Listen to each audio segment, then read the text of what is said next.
A force of 20 Newton was applied on an object which produced an acceleration of 4 meters per second square.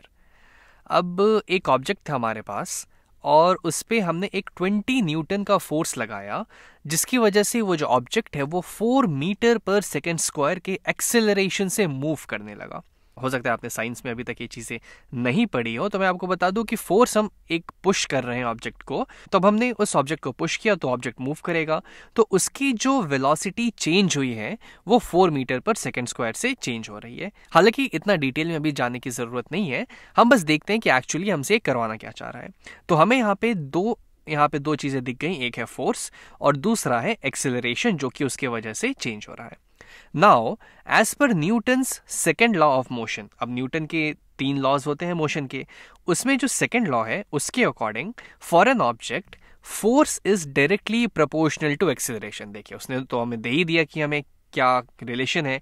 उसने कह दिया कि जो force है is directly proportional, ये line नहीं खींचते यहाँ पे, okay, force is directly proportional to acceleration. यानी कि मान लीजिए अगर फोर्स एफ है मेरा, तो मैं बोल सकता हूँ कि जो एक्सेलरेशन है, जिसको मान लीजिए हम स्मॉल ए से रिप्रेजेंट कर दें, तो force is directly proportional to acceleration हमें बोल दिया. यानी क्या कि इसको मैं लिख सकता हूँ फोर्स इज इक्वल टू कोई कांस्टेंट टाइम्स एक्सेलरेशन. अब सबसे पहली बात तो कि हमने इस प्रोपोर्शनैलिटी को हटा के यहाँ पे इसको ऐसे लिख दिया कि फोर्स इज इक्वल टू कोई कांस्टेंट के होगा टाइम्स ए. तो ये जो हमें यहाँ पे के, ये जो कांस्टेंट है, इसको हम बोलते हैं constant of proportionality. Constant of proportionality मतलब क्या कि हमने जब इस प्रोपोर्शनल साइन को हटा के अब हमें कैलकुलेट करना है कि कितने फोर्स पे कितना एक्सेलरेशन होगा, बढ़ेगा या घटेगा, जो भी जैसे भी चीज़ें होंगी, तो हमने उसके लिए इसको इक्वेट किया कि चलो ठीक है हम यहाँ पे एक कांस्टेंट डाल देते हैं और अब हम देखते हैं कि फोर्स और एक्सेलरेशन किस फैक्टर से बढ़ रहे हैं या घट रहे हैं. तो ये जो के यहाँ पे आया, इसको हम बोल देंगे कांस्टेंट ऑफ प्रोपोर्शनैलिटी.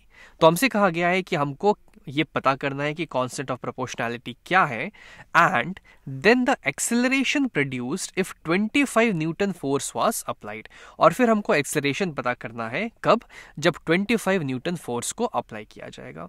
तो सबसे पहली बात तो हमें यहाँ पे सीधे सीधे दो चीजें दी हुई हैं कि जब 20 न्यूटन फोर्स को अप्लाई किया गया था तो 4 मीटर पर सेकेंड स्क्वायर का एक्सेलरेशन हो गया था, और हमारे पास रिलेशन क्या है, F इक्वल्स टू के. तो चलिए इसमें हम यहाँ पे वैल्यूज डालते हैं. फोर्स की वैल्यू है यहाँ पे 20 न्यूटन. इस यूनिट्स को हम लोग बाद में देख लेंगे, वो अभी हमको ज़रूरत नहीं है, हम बस वैल्यूज़ की बात करते हैं. तो 20 इज इक्वल टू के, हमको पता करना है कि के की वैल्यू कितनी है, टाइम्स एक्सेलरेशन. एक्सेलरेशन यहाँ पे 4 मीटर पर सेकेंड स्क्वायर का प्रोड्यूस हो गया था. तो अब अगर हम यहाँ पे बात करें के का, तो के पता करने के लिए चलिए मैं दोनों साइड 4 से डिवाइड कर देता हूँ. डिवाइडेड बाई 4 डिवाइडेड बाई 4, तो ये और ये कैंसिल, 4 1 ज़ा 4, 4 5 ज़ा 20. तो यहाँ से जो है के की वैल्यू वो 5 के बराबर आ गई. के की वैल्यू जो है 5 के बराबर आ गई. इसका यूनिट कुछ होगा, लेकिन अभी हमें यूनिट पे जाने की ज़रूरत नहीं है, हम बस देख रहे हैं कि हाँ के की वैल्यू क्या होगी. तो हमें अपना कांस्टेंट ऑफ प्रोपोर्शनैलिटी 5 मिल गया. एक आधा पार्ट हमने कर लिया. अब हमसे कहा गया है कि अब हमको पता करना है कि अगर मैंने 25 न्यूटन का फोर्स अप्लाई किया होता, अगर मैंने 25 न्यूटन का फोर्स अप्लाई किया होता तो मुझे कितना एक्सेलरेशन मिलता. तो फिर से रिलेशन तो हमारे पास यही है. अब इस केस में हमें फोर्स पता है जो कि है 25 newton equal to constant of proportionality. ये तो सेम ही रहेगा क्योंकि एक बार ये रिलेशन आ जाए तब हम अब इसको कह सकते हैं कि F equals to 5 times A. अब ये हमें यहाँ पे रिलेशन मिल गया. अब जैसे जैसे हम a बढ़ाएंगे f वैसे वैसे बढ़ेगा, या फिर जैसे जैसे हम f को घटाएंगे a वैसे वैसे घटेगा, लेकिन हमें एक रिलेशन यहाँ पे मिल चुका है. तो 25 इज इक्वल टू k की वैल्यू है 5 टाइम्स एक्सेलरेशन हमें पता करना है. अब एक्सेलरेशन पता करने के लिए क्या करेंगे, तो चलिए दोनों साइड हम 5 से डिवाइड कर देते हैं. डिवाइडेड बाई 5 डिवाइडेड बाई 5, तो ये और ये कट जाएंगे और 5 1 ज़ा 5, 5 5 ज़ा 25. यानी कि यहाँ से a की वैल्यू आ गई 5 मीटर पर सेकेंड स्क्वायर.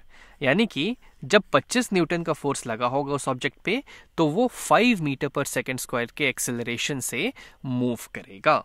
तो मैं आपको बस इतना दिखाना चाह रहा था कि अगर एक बार हम रिलेशन निकाल लें, क्योंकि हमें ये यहाँ पे दिया था कि f और a डायरेक्टली प्रोपोर्शनल है, तो हमने बोला कि चलो ठीक है f कुछ k टाइम से होगा। फिर हमने इस रिलेशन से जो हमें डेटा दिया हुआ था उससे पहले तो हमने k निकाल लिया, और फिर दूसरे सिचुएशन में हमने पता कर लिया कि कितना एक्सेलरेशन होगा।